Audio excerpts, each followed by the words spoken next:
Nathan Montgomery sat in the leather chair at the head of the boardroom table, listening to his directors drone on about his image, and decided right then that he was going to make their lives infinitely more complicated.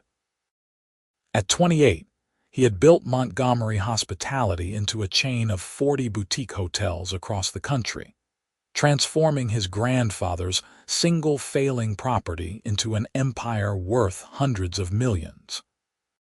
He had earned his seat, his wealth, and his right to run his company however he damn well pleased. But the board, stacked with his late father's old friends and a few venture capitalists who had come in during the early expansion, seemed to think his age and unmarried status made him some kind of liability. Nathan, we're simply suggesting that certain precautions might be advisable, Gregory Hartwell said, his jowls quivering slightly as he spoke. A man in your position with your wealth needs to project stability, security. Perhaps a more visible protective presence would assure our investors that you take your safety seriously. Nathan knew exactly what this was about. Last month, he had been photographed leaving a nightclub at 2 in the morning. Nothing scandalous, just leaving. But the board had treated it like he had been caught robbing a bank. They wanted him boxed in, controlled, predictable. They wanted him to stop living his life and start playing the role of the boring corporate figurehead. "You want me to hire a bodyguard," Nathan said flatly. "We think it would demonstrate maturity," another board member chimed in. "Show that you understand the responsibilities that come with your position."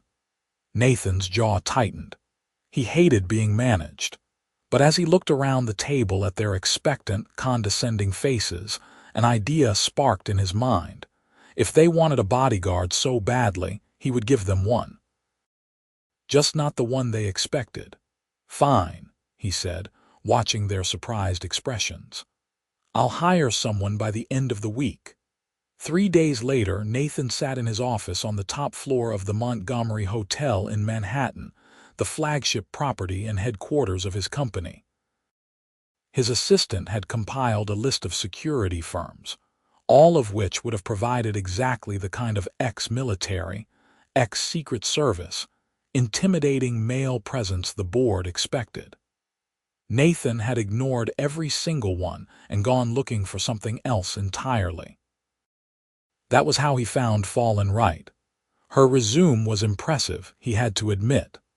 Former Marine, served 2 tours overseas, expert in hand-to-hand combat, weapons training, defensive tactics.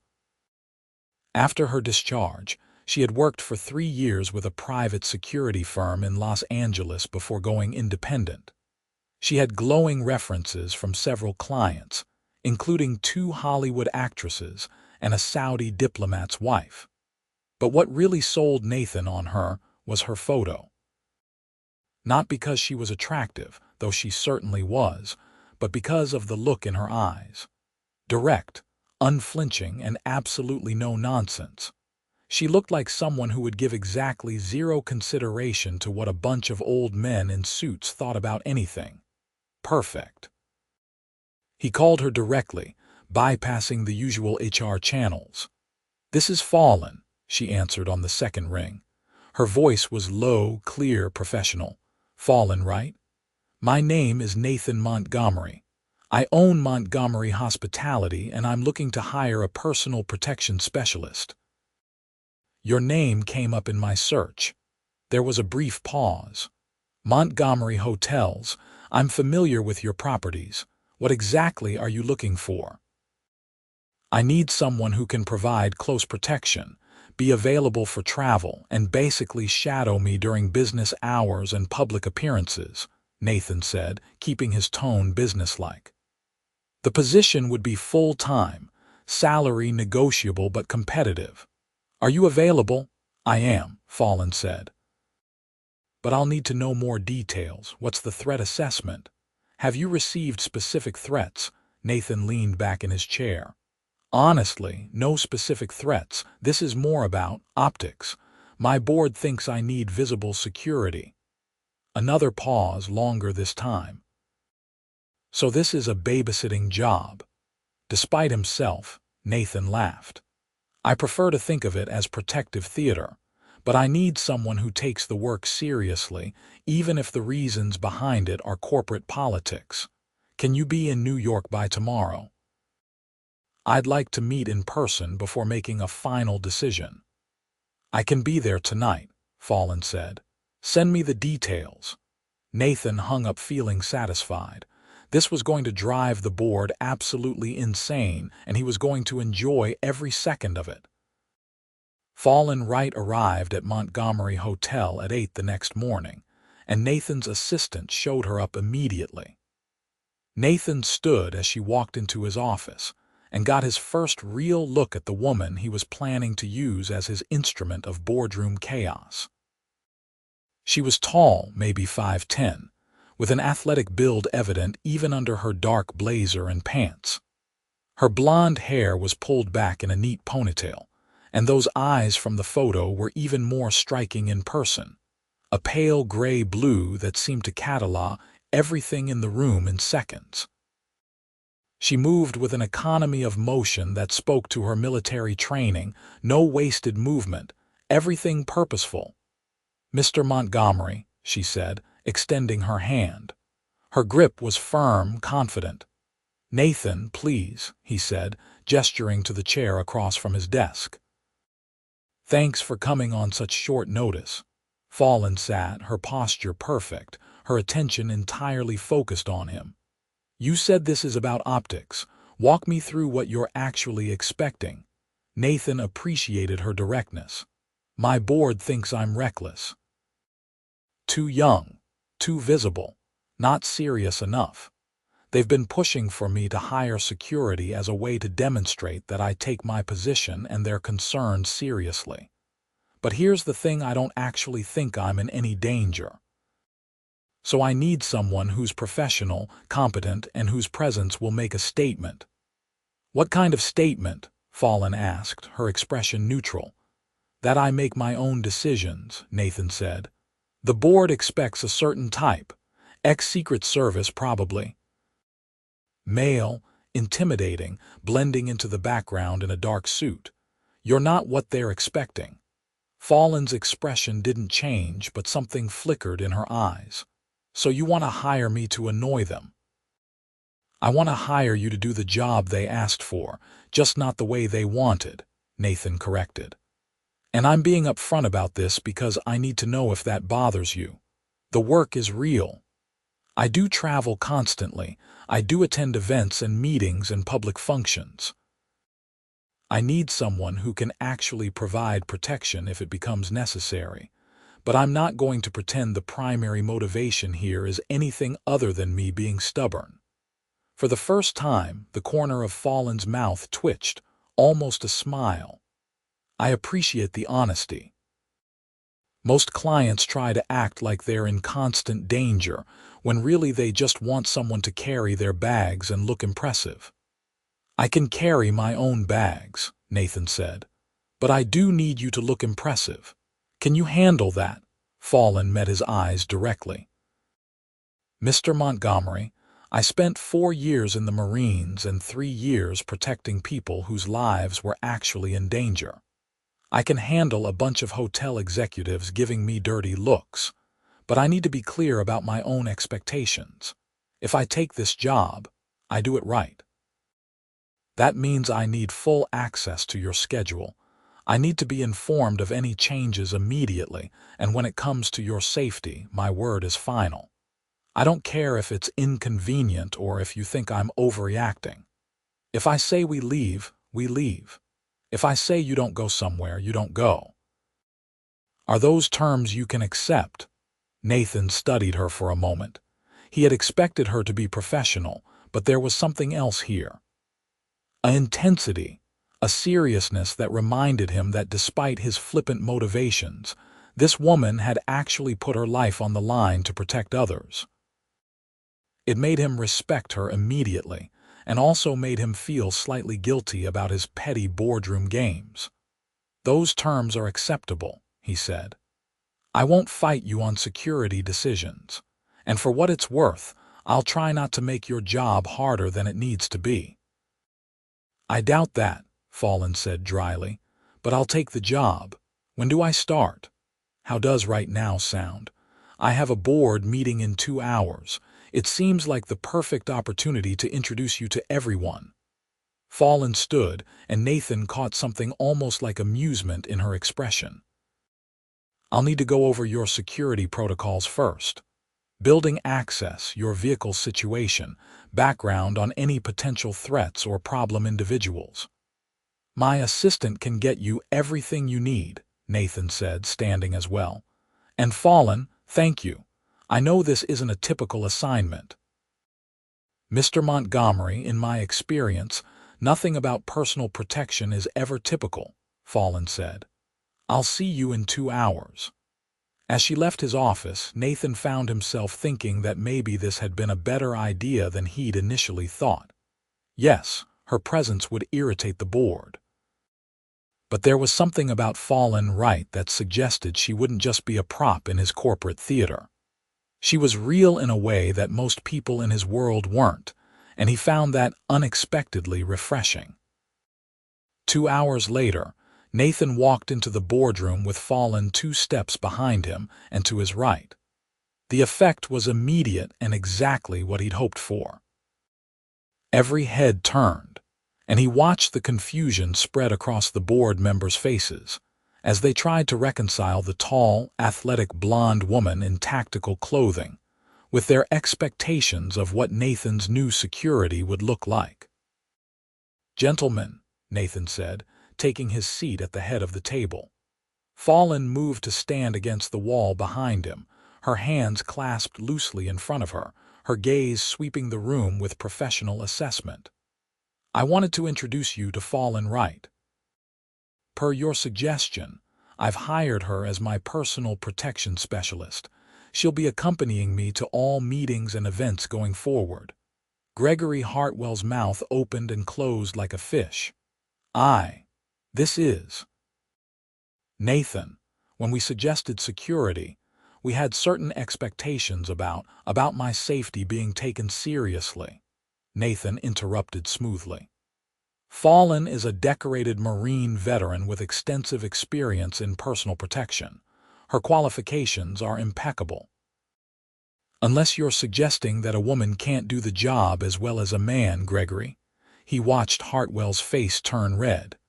No one on the board was stupid enough to voice that particular bias out loud, not in today's corporate climate. "Of course not," Hartwell muttered. "We simply expected to be consulted on such an important decision." "And I considered your concerns carefully," Nathan said. "Now, shall we move on to actual business? I believe we're here to discuss the Miami expansion." The meeting proceeded, but Nathan could feel the tension in the room. The board members kept glancing at Fallon, clearly unsettled by her presence. She, for her part, remained perfectly still and professional, her expression neutral, her attention on the room. Nathan found himself oddly conscious of her watching him, aware of his own body language and words in a way he usually wasn't. When the meeting finally ended, Nathan stood and Fallon immediately moved to the door, checking the hallway before gesturing for him to proceed. It was textbook protective movement, and Nathan followed her lead, hiding his amusement at the board members' stunned faces. Back in his office, Fallon closed the door and turned to him. "Well, you certainly achieved your goal. They looked like you'd brought a live grenade to the meeting." Nathan laughed, loosening his tie. "Did you see Hartwell's face? I thought he was going to have an aneurysm. He spent the entire meeting trying to figure out if he could legally object to my presence," Fallon said. "For the record, he can't, I checked." There was the slightest hint of amusement in her voice, and Nathan realized she had actually enjoyed the situation. "You thought this was funny," he said, grinning. "I thought it was petty and juvenile," Fallon corrected. "But yes, also a little funny.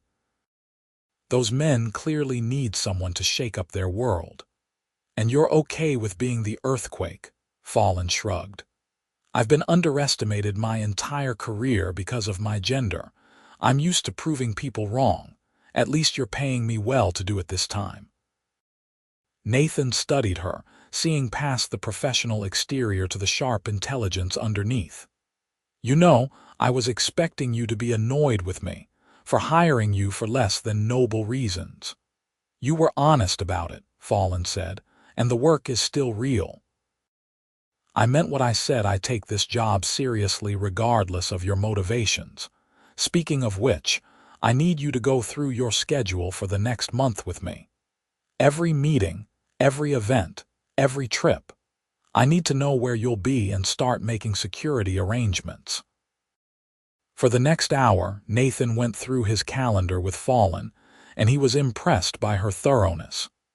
She asked detailed questions about each location, the people who would be present, the physical layout of venues. She made notes on a tablet, cross-referencing information and building what she called a threat matrix for each event. You really do take this seriously, Nathan said, watching her work. Always, Fallon replied without looking up. Taking shortcuts is how people get hurt or killed. Has that happened? Someone you were protecting getting hurt? Fallon's fingers paused on the tablet screen for just a moment. No, and I intend to keep it that way. She looked up at him, her gray eyes serious. Which means you need to take this seriously too, Nathan. I know you don't think you're in danger. You're probably right, but probably isn't good enough in my line of work. So when I tell you to do something, I need to know you'll listen. Nathan held her gaze. I will, I promise. Something passed between them in that moment, an understanding. Nathan realized that despite his petty reasons for hiring her, Fallon was going to hold him accountable to a higher standard. And oddly, he found he didn't mind. Over the next 2 weeks, Nathan discovered what it was like to have a constant shadow. Fallon was always there, 2 steps behind or to the side, her presence a steady constant. She drove him to meetings in his car, swept rooms before he entered them, stood watch during dinners and events. She was professional, efficient, and surprisingly unobtrusive despite her visible presence. The board continued to be unsettled by her, which Nathan enjoyed immensely. But beyond the corporate theater of it all, he found himself genuinely appreciating having Fallon around. She was smart, quick-witted when she chose to be, and refreshingly direct. She didn't laugh at his jokes unless they were actually funny, didn't agree with him just because he was the boss, and had no problem telling him when he was being an idiot, like now. That's a terrible idea, Fallon said flatly. They were in Nathan's penthouse apartment, the top floor of the Montgomery hotel. It was 10 at night, and Nathan had just suggested going to check out a new club that had opened in the meatpacking district. Why? It's been a long week. I want to unwind, Nathan said. You want to go to an unvetted location at 10 o'clock at night on a Friday, which means it will be packed, loud, and impossible for me to maintain a secure perimeter. Also, you have a breakfast meeting tomorrow at 7 with the investors from Tokyo, Fallon said, counting off the reasons on her fingers. So you're saying no, Nathan said. I'm saying it's a bad idea from a security standpoint and probably a bad decision professionally, but you're an adult. If you want to go, we'll go. I'll just be annoyed about it. Nathan looked at her, standing in his living room in her usual tactical pants and fitted black shirt, her arms crossed, her expression somewhere between exasperated and amused. He realized he didn't want to annoy her. More than that, he realized she was right. He was just restless and bored, not actually interested in fighting crowds at a club. Fine, you win, he said. But I'm not going to bed at 10 on a Friday. Can we at least order dinner? Real food, not whatever healthy thing you're going to suggest. Fallon's expression softened slightly. I can live with that, but I'm picking the restaurant. She ordered from an Italian place nearby, and Nathan cleared space on his dining table while they waited for delivery. When the food arrived, Fallon checked it over with the same thoroughness she applied to everything, making sure the delivery driver matched the app photo and examining the bags before allowing them inside. "You ever relax?" Nathan asked as they sat down to eat. "I'm relaxed right now," Fallon said, twirling pasta on her fork. "You just performed a background check on our delivery driver." "That's baseline procedure, not paranoia," Fallon said. "And to answer your actual question, yes, I relax, just not when I'm working." "Which is pretty much always, since you live in the hotel now," Nathan pointed out. He'd arranged for Fallon to have a suite on the floor below his, so she could respond quickly if needed. "It's the nature of the job," Fallon said, "but it's not forever. Most protection details last a few months to a year. Eventually, either the threat passes or the client gets tired of having someone around constantly." Nathan felt something uncomfortable twist in his chest at the thought of Fallon leaving. "Planning your exit already?" "Planning is what I do," Fallon said.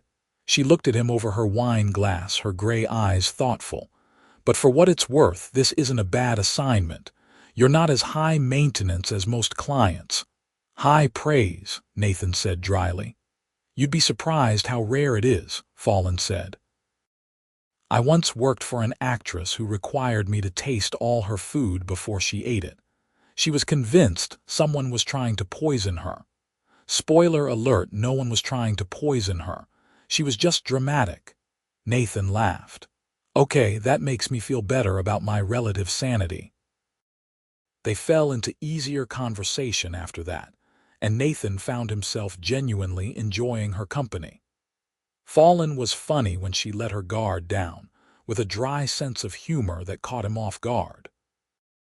She told him stories about her time in the Marines, carefully edited to avoid the truly dark parts, and about some of her more ridiculous client experiences. In turn, Nathan found himself opening up about the pressure of building his business, the constant battle with his board, the loneliness of being surrounded by people who wanted something from him. "Is that why you hired me?" Fallon asked. "To have at least one person around who doesn't want anything." Nathan considered the question seriously. "I hired you to irritate the board.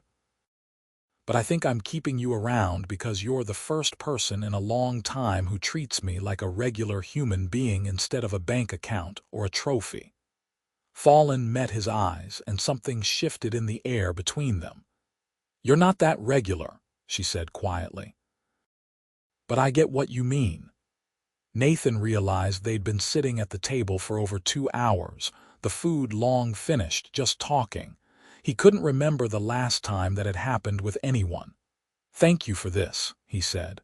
"For dinner, for the conversation, for being honest with me." "It's not exactly in my job description," Fallon said, standing to clear the plates. "Maybe it should be," Nathan said, helping her. Their hands brushed as they both reached for the same glass, and Nathan felt a spark of electricity at the contact. Fallon pulled back quickly, and Nathan saw something flicker across her face before her professional mask slid back into place. "I should go," she said. "You need sleep before tomorrow's meeting." "Fallon, good night, Nathan," she said firmly, and let herself out. Nathan stood alone in his apartment, staring at the closed door, and realized with sudden clarity that his feelings about his bodyguard were becoming decidedly unprofessional. The next morning, Fallon was all business again, driving Nathan to his breakfast meeting with perfect professionalism. If she remembered the moment from the night before, she gave no sign of it. Nathan tried to push it from his mind and focus on work, but he found his attention drifting to her throughout the day, watching the efficient way she moved, the serious concentration on her face when she scanned a room, the rare smile that appeared when something genuinely amused her. This was a problem. The following week, Nathan had to fly to Miami to inspect the site for his new hotel. Fallon accompanied him, of course, booking them on a commercial flight despite Nathan's suggestion of taking a private jet. "Commercial is actually safer for someone in your position," she explained at the airport. "More witnesses, better security infrastructure, harder to track specific movements. Private jets are predictable and vulnerable." "You've really thought about this," Nathan said as they moved through security. "It's literally my job to think about this," Fallon replied. She'd positioned herself between Nathan and the crowd, subtly guiding him through the terminal with a hand on his elbow when necessary. The touch was purely professional, but Nathan found himself hyper-aware of it anyway. On the plane, Fallon took the aisle seat, keeping herself between Nathan and anyone who might approach from the cabin. Once they were in the air, she pulled out a tablet and started going through security information for their Miami hotel. "You ever stop working?" Nathan asked. "On a plane with 200 potential threats?" "No," Fallon said, but her tone was lighter than her words. She glanced at him. "You should rest. We have a full schedule when we land." "Not tired," Nathan said. "Tell me something about yourself, something that's not in your official bio." Fallon raised an eyebrow. "Why?" "Because we spend every day together and I barely know anything about you beyond your professional qualifications," Nathan said. "Come on, just one thing. Favorite food, childhood pet, hidden talent," Fallon sighed, but Nathan caught the hint of a smile. "Fine. I played piano competitively as a kid. Nearly went to Juilliard before I joined the Marines instead." Nathan stared at her. "You're kidding. Piano? You? Why is that so surprising? Because you're—" Nathan gestured vaguely at her. "You're this badass Marine who can probably kill someone with her pinky finger. Piano seems too delicate." "Piano requires precision, discipline, countless hours of practice, and the ability to perform under pressure," Fallon said. "It's not that different from combat training, actually. Just fewer explosions." "Now I desperately need to hear you play," Nathan said. "That's not happening," Fallon said firmly, but she was definitely smiling now. "Come on, there's a piano in the hotel bar. One song." "Nathan, one song and I'll stop asking you to relax," Nathan said. "I'll be the perfect, compliant client. I'll go to bed early and eat vegetables and never question your security decisions." Fallon laughed, actually laughed, and the sound did something dangerous to Nathan's heart. "You're impossible." "Is that a yes?" "That's a maybe if you behave yourself for the rest of this trip," Fallon said. "Now let me work." Nathan settled back in his seat, feeling absurdly pleased with himself. He'd made her laugh. He'd learned something real about her, and he'd secured a promise of maybe hearing her play piano. It felt like winning the lottery. The Miami trip went smoothly from a business perspective. The construction site looked good, the contractors were on schedule, and the meetings with local officials were productive. But Nathan found himself increasingly distracted by Fallon's presence. The way she moved through crowds like water, always alert but never anxious. The way she listened when he talked about his vision for the hotel, asking smart questions that showed she actually understood what he was trying to build. The way she looked in the Florida sunlight, her blonde hair catching the light when they walked the property. On their last night in Miami, after a long dinner with the construction team, they walked along the beach back to the hotel. Fallon had cleared the route earlier, deemed it acceptably safe, and for once seemed almost relaxed. The ocean breeze lifted strands of her hair from her ponytail, and she'd taken off her blazer, revealing the strong lines of her arms in her fitted shirt. "This is nice," Nathan said. "Thank you for agreeing to the walk." "The threat assessment was low," Fallon said, "and you've been cooped up in meetings for 3 days. Fresh air is good." They walked in comfortable silence for a while, the sound of the waves filling the space between them. Finally, Nathan said, "Can I ask you something personal?" "You can ask. I reserve the right not to answer." "Why did you leave the Marines? Your record shows you were decorated, well-respected. You could have had a full career there." Fallon's expression tightened slightly. For a moment, Nathan thought she wouldn't answer. Then she said, "I saw things in Afghanistan that made me question what I was fighting for. Lost people I cared about to decisions made by officers who were more concerned with politics than protecting their soldiers. After my second tour, I realized I didn't trust the system anymore, but I still wanted to protect people. So I went private, where I could choose who I worked for and control how I did the job. That must have been hard, leaving everything you knew." "It was necessary," Fallon said. "Sometimes you have to walk away from something, even if it's hard, because staying would cost too much of yourself." Nathan heard the layers in her words, the pain she was carefully keeping contained. Without thinking, he reached out and took her hand. Fallon froze, her eyes going to their joined hands, then up to his face. "Nathan," she said quietly, and there was a warning in her voice. "I know," Nathan said.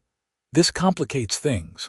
I know it's probably against some professional code, but Fallon, I like you, not as my bodyguard, as a person. And I think you might feel something too." Fallon pulled her hand back gently. "It doesn't matter what I feel, I work for you, this can't happen." "Why not?" "Because the moment it becomes personal, I can't do my job effectively," Fallon said. "My judgment gets compromised. I start making decisions based on emotion instead of tactics, and that's how people get hurt." "We're on a beach in Miami and there's literally no one else around," Nathan said. "I'm not in danger." "You're always potentially in danger.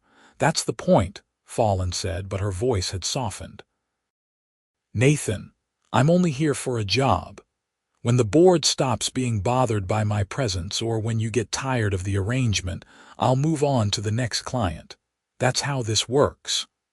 "What if I don't want it to work that way?" Fallon looked at him, and Nathan saw conflict in her gray eyes. "Then you're making this harder than it needs to be, for both of us." She turned and started walking back toward the hotel, her pace quick and purposeful. Nathan followed, his chest tight with frustration and longing. He'd laid his cards on the table and she'd rejected him, but he'd seen the truth in her eyes before she'd turned away. She felt something too. She was just too disciplined to act on it. The flight back to New York was quiet, Fallon more distant than usual. Nathan tried to focus on work, on the dozens of emails demanding his attention, but his mind kept drifting back to that moment on the beach. He'd crossed a line and now things were awkward between them. He should probably apologize, back off, let things return to a professional normal. But he didn't want to. Back in New York, Nathan threw himself into work, using meetings and site visits to distract himself from his growing feelings for Fallon. She maintained her professional distance, and while she was never cold or rude, there was a carefulness now that hadn't been there before. The easy conversations disappeared. The small moments of shared humor vanished. It was killing him. 2 weeks after Miami, Nathan had a formal gala event at the Museum of Modern Art, a fundraiser for arts education that Montgomery Hospitality had sponsored. He wore a tuxedo. Fallon wore a sleek black dress that somehow managed to be both elegant and practical. With hidden pockets Nathan was sure contained at least one weapon. She looked stunning, and Nathan tried very hard not to stare. At the gala, Nathan made the rounds, talking to donors and investors and board members who were all thrilled to be seen at such a prestigious event. Fallon stayed close, her eyes constantly scanning the crowd. Nathan noticed men looking at her and felt an irrational surge of jealousy each time. "You're scowling," Fallon murmured, appearing at his elbow during a rare moment alone. Is something wrong? That's the third guy who's tried to get your number tonight, Nathan said before he could stop himself. Fallon's eyebrows rose. Jealous? Yes, Nathan said honestly. I know I don't have the right to be, but yes. Something flickered in Fallon's expression. Before she could respond, Gregory Hartwell approached, a younger man in an expensive suit trailing behind him. Nathan, wonderful event, Hartwell said with false cheer. I wanted to introduce you to Marcus Hartwell, my nephew. He's just joined the firm as a junior analyst.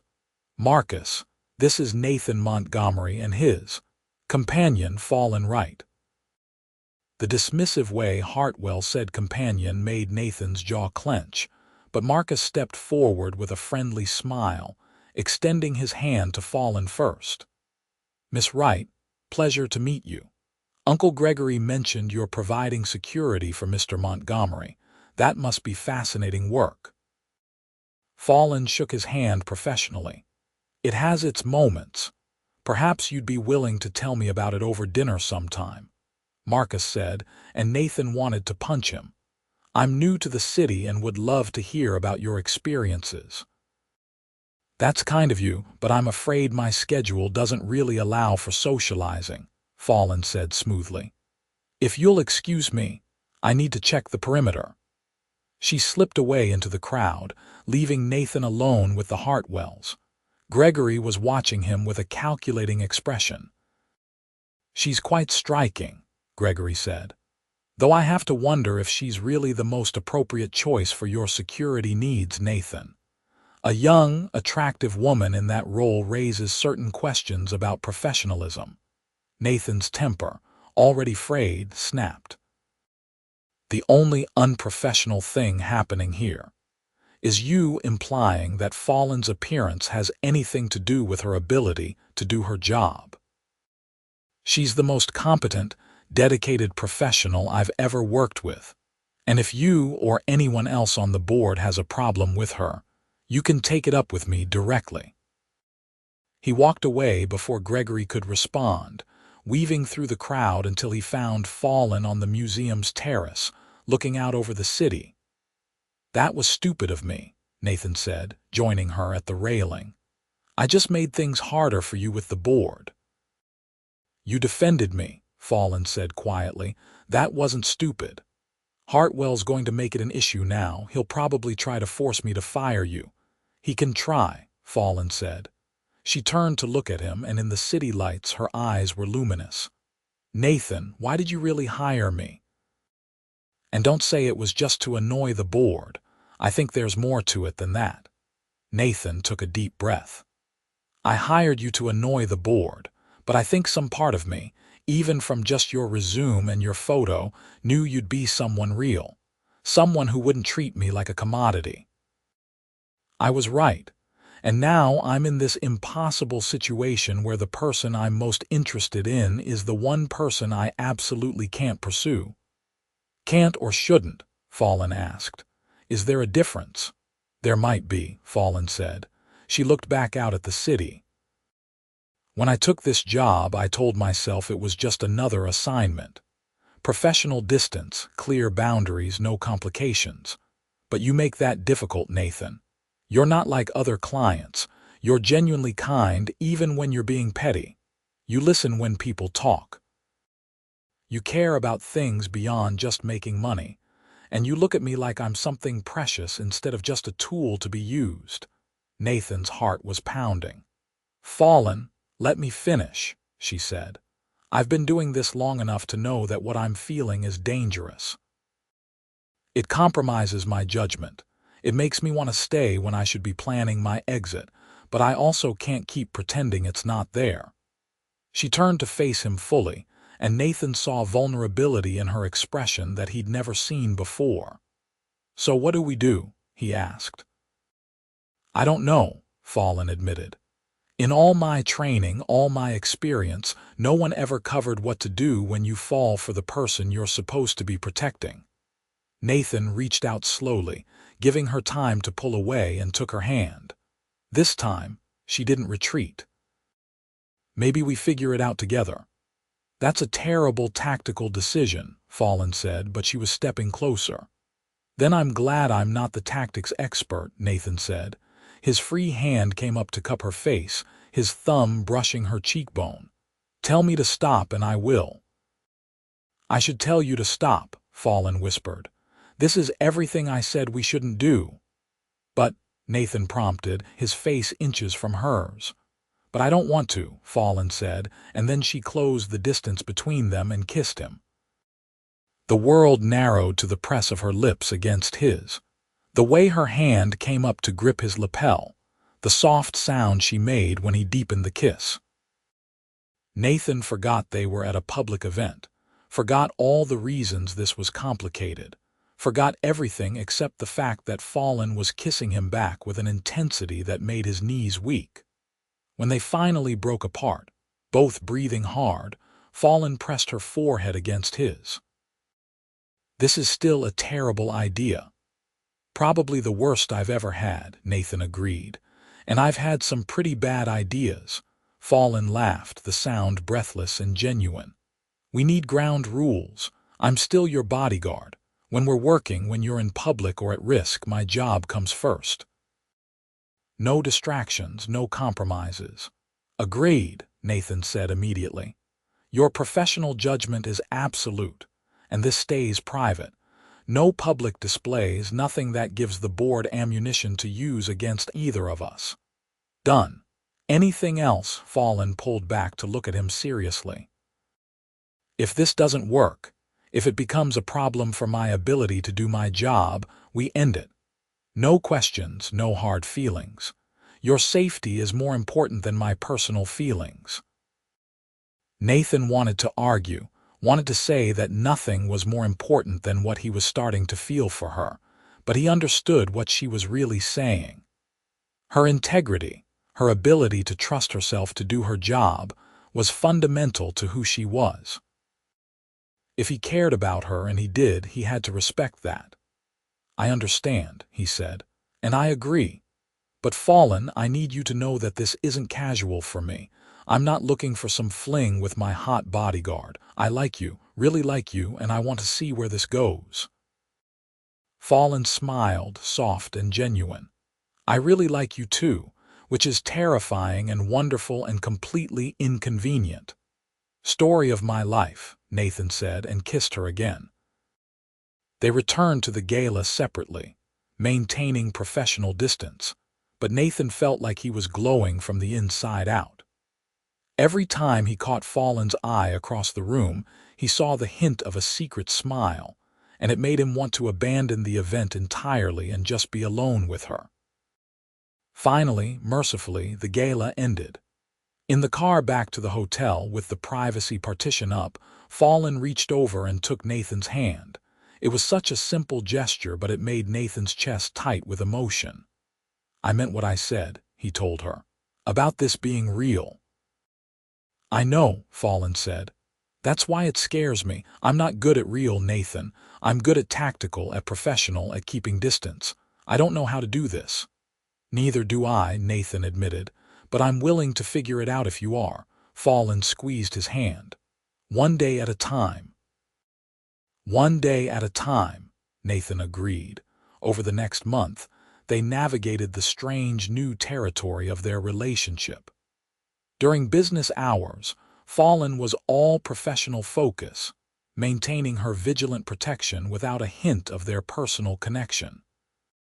But in private, in Nathan's penthouse or Fallon's suite, they explored this thing growing between them. They had dinner together most nights, talking for hours about everything and nothing. Nathan learned about Fallon's difficult childhood, moving constantly as a military kid, never quite fitting in anywhere. Fallon learned about the pressure Nathan had felt taking over his father's dying business at 23, the fear that he'd fail, the loneliness of success. They watched movies together, Fallon's head on Nathan's shoulder. They cooked together, Fallon teaching Nathan basic combat knife skills that somehow translated to very attractive vegetable chopping. They kissed on the couch like teenagers, careful not to let things go too far too fast, both of them wanting to build something solid before adding physical intimacy to the mix. Nathan fell more in love with her every day. The way she hummed while she read security briefings. The way she absently practiced defensive moves while watching television. The way she looked at him when she thought he wasn't watching, with something tender and fierce that made his breath catch. He wanted to tell her he loved her, but some instinct held him back. Fallon was still cautious, still guarding parts of herself, and he didn't want to push too hard too fast. The board, meanwhile, continued to be a problem. Gregory Hartwell had been making noise about Fallon's inappropriateness, questioning whether her presence was really about security or something else. Nathan had shut down every attempt at discussion, but the tension was building. It came to a head during a board meeting in late autumn. Nathan walked in with Fallon, as usual, and immediately sensed something was different. The board members all looked uncomfortable, and there was a stranger sitting at the table, a severe-looking man in his 60s. "Nathan, thank you for joining us," Gregory said with false pleasantness. "I'd like to introduce Charles Morrison. He's a security consultant we've brought in to evaluate your current protective arrangements." Nathan felt Fallon tense beside him, though her expression remained neutral. "I wasn't informed we were bringing in an outside consultant. The board has a responsibility to ensure all aspects of the company are running optimally, including executive protection," Gregory said. "Mr. Morrison has extensive experience in corporate security. We've asked him to assess whether your current arrangement is adequate." It was a trap, Nathan realized immediately. They'd brought in someone to provide professional cover for their desire to get rid of Fallon. If Morrison said she wasn't adequate, the board would have justification for forcing Nathan to fire her. "Miss Wright," Morrison said, his voice clipped and professional. "I've reviewed your file. Impressive combat record but relatively limited corporate protection experience. How many executives have you provided personal security for?" "Including Mr. Montgomery, 4, Fallon said calmly. "Though I've protected over 20 clients in various capacities." "And how many of those clients were male?"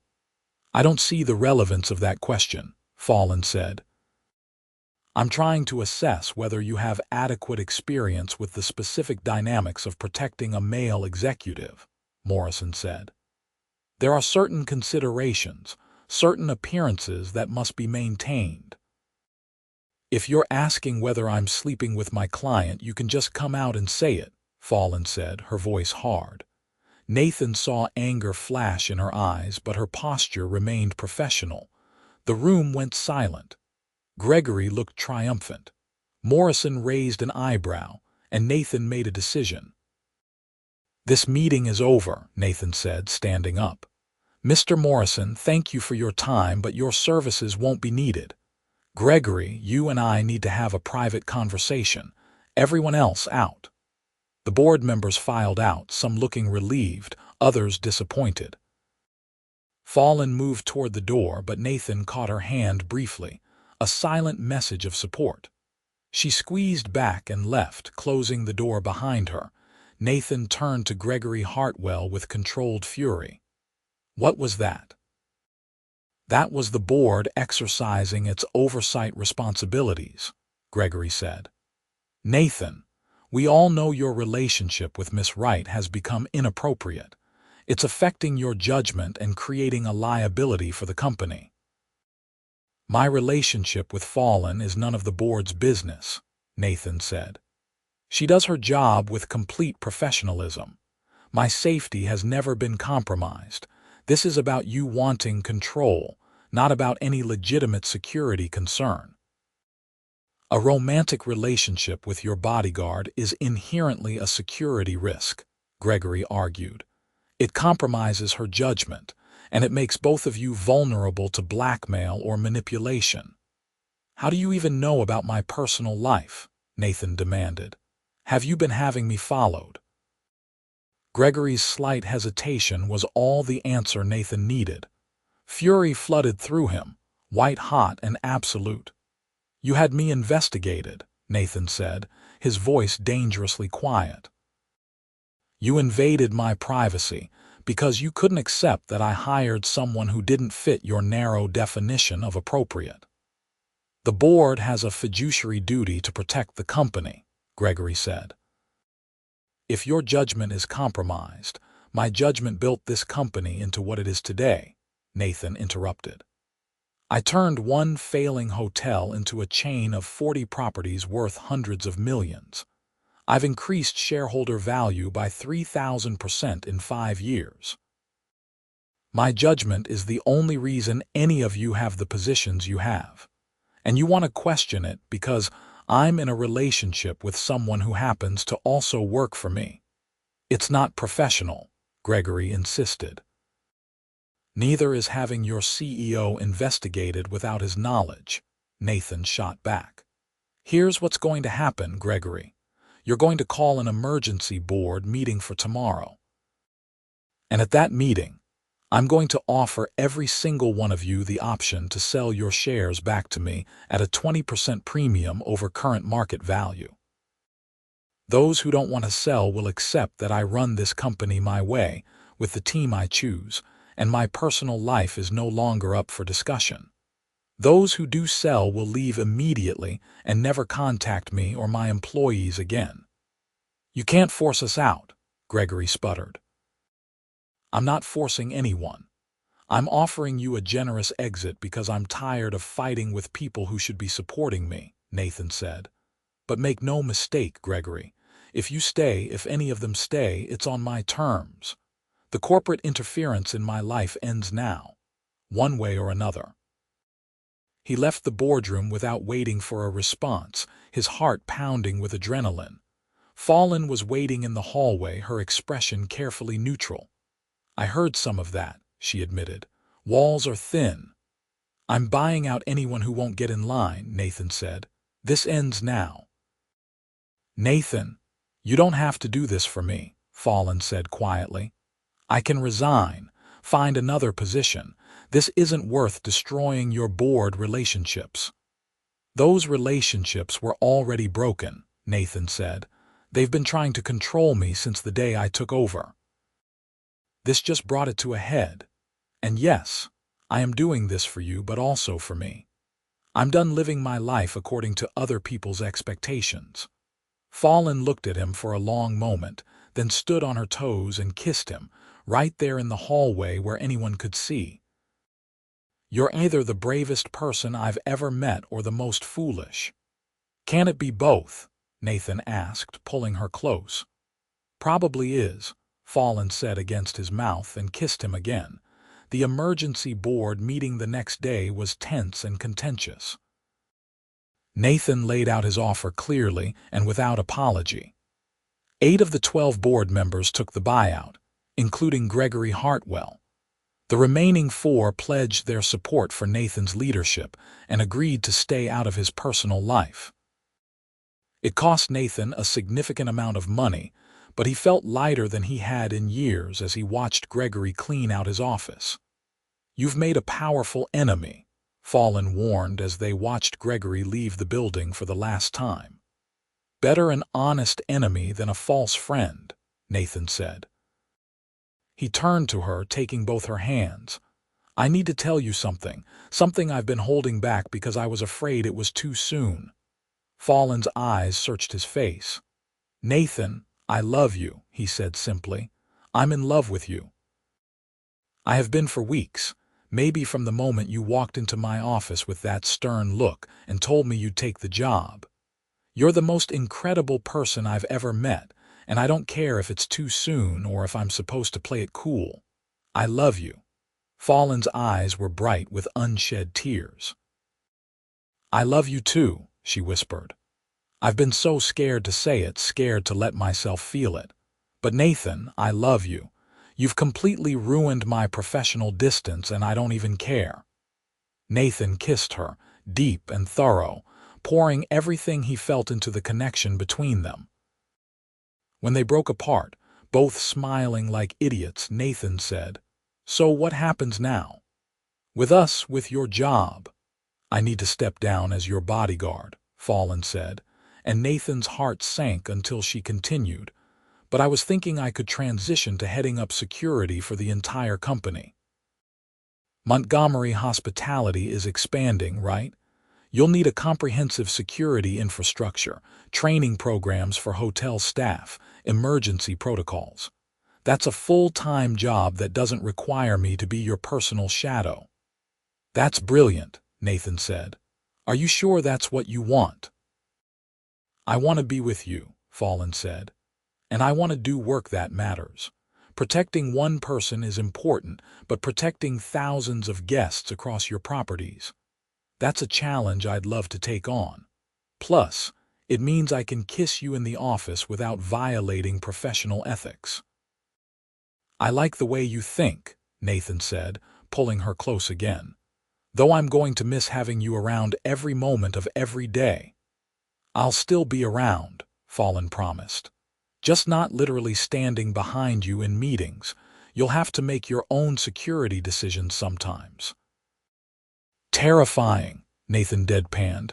Making her laugh. Over the next 6 months, they built their life together.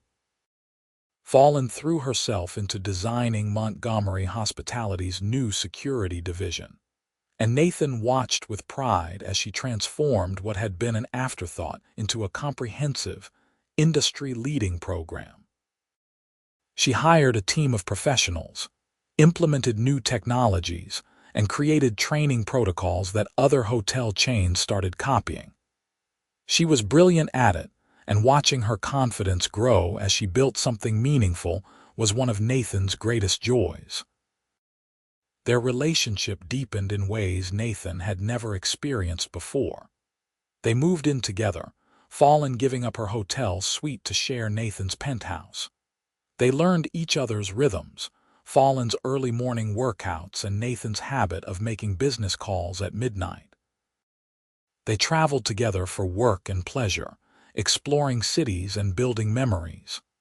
They argued sometimes, both of them too stubborn and opinionated to always agree, but they learned to fight fair and always made up before bed. Nathan took Fallon to meet his mother, who still lived in his grandfather's original hotel in Boston. His mother loved Fallon immediately, delighted that her son had found someone with substance and strength.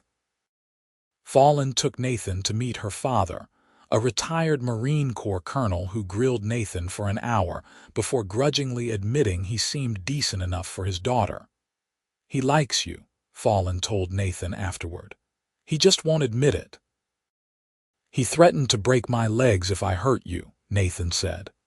"That's how he shows affection," Fallon said with a grin.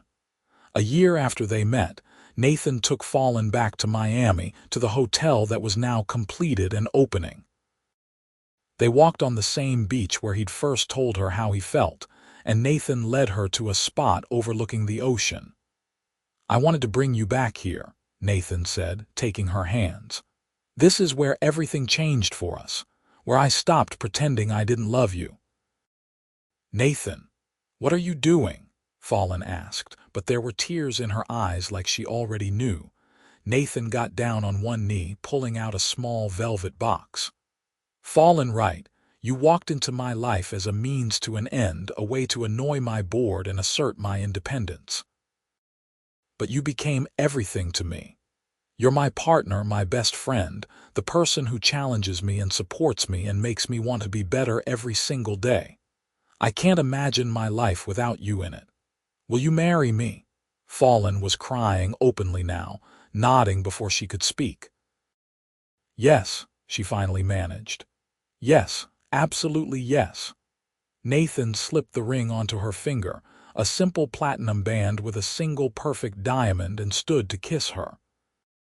Around them, hotel staff who had gathered to watch started applauding, and Nathan realized Fallon had probably spotted them minutes ago.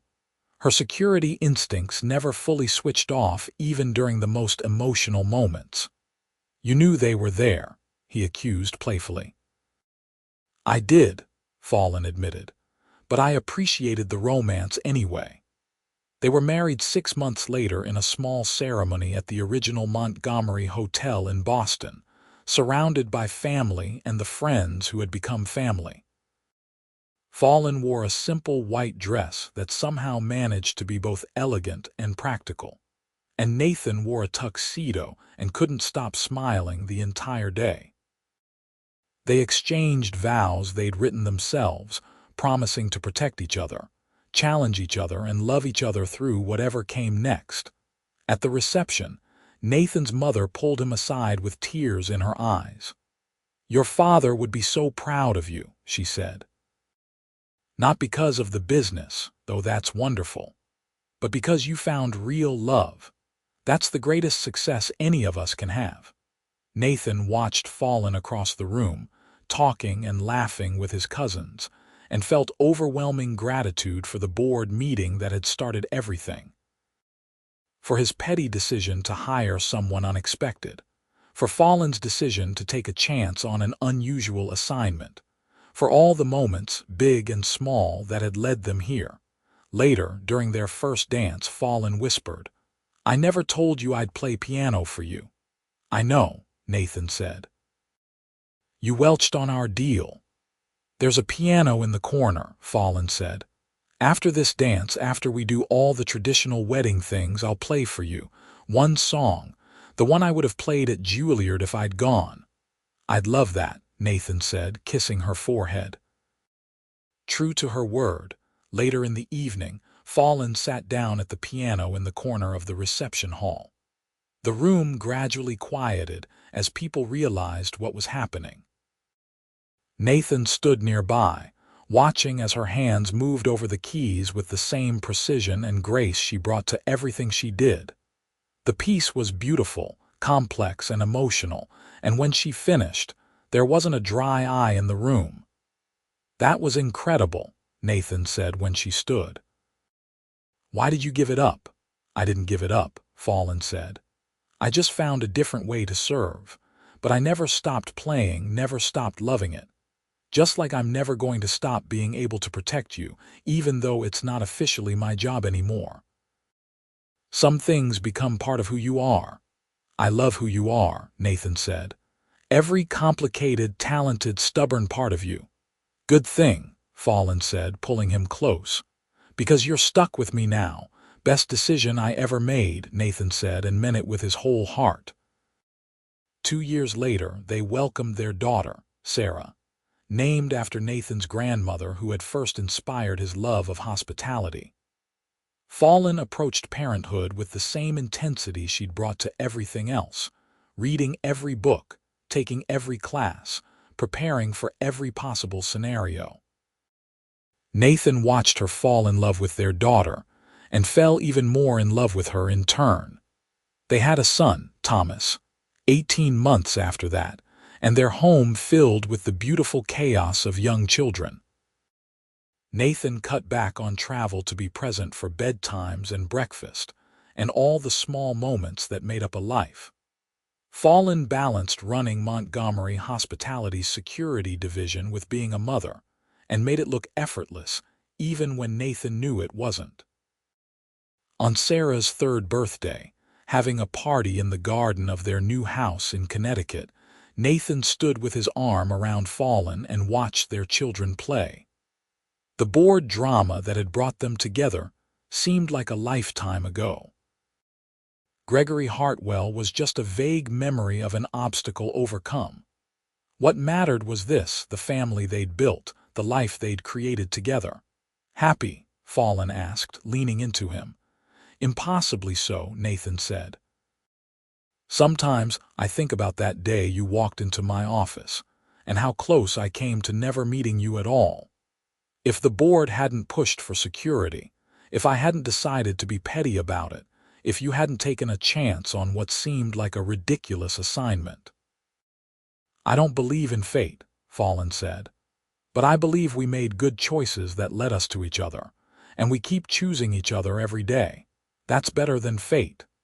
Nathan kissed her, soft and sweet, and silently thanked his younger self for the petty impulse that had changed his life. He'd hired a female bodyguard to annoy his board, expecting nothing more than corporate drama and personal satisfaction. Instead, he'd found his soulmate, his partner, his home. And every day, he fell a little harder, loved a little deeper, and thanked whatever forces had brought Fallon Wright into his world. Years later, when their children asked how they met, Nathan and Fallon would exchange a smile and tell them the story. How Dad had wanted to drive his board crazy and hired Mom to do it. How they'd fallen in love despite knowing they shouldn't. How Mom had been the best security specialist in the business and had ended up securing Dad's heart instead. The kids would groan at the mushiness of it, but Nathan saw the way they smiled, understanding that their parents had something special. And on quiet nights when the children were asleep and they sat together in the living room, Nathan would sometimes take Fallon's hand and just hold it, marveling at the weight of her wedding ring, the calluses from her continued training, the strength in her grip. She'd look at him with those gray eyes that still saw everything, and he'd see in them the same love, the same commitment, the same fierce loyalty that had drawn him to her from the start. "I love you," he'd say, because he never got tired of saying it. "I love you too," she'd always respond, squeezing his hand. "Even though you hired me under false pretenses and complicated my entire professional life. Best decision I ever made," Nathan would say. "Mine too," Fallon would agree, and lean in to kiss him, proving that sometimes the best things in life came from the most unexpected places, and that love could grow from the most unlikely beginnings into something that lasted forever. Their story wasn't about dramatic gestures or grand romantic moments, though they'd had those too. It was about the daily choice to show up for each other, to protect each other not just physically, but emotionally, to build a life together one decision at a time. It was about Nathan learning that real strength came from vulnerability, from opening his heart even when it scared him.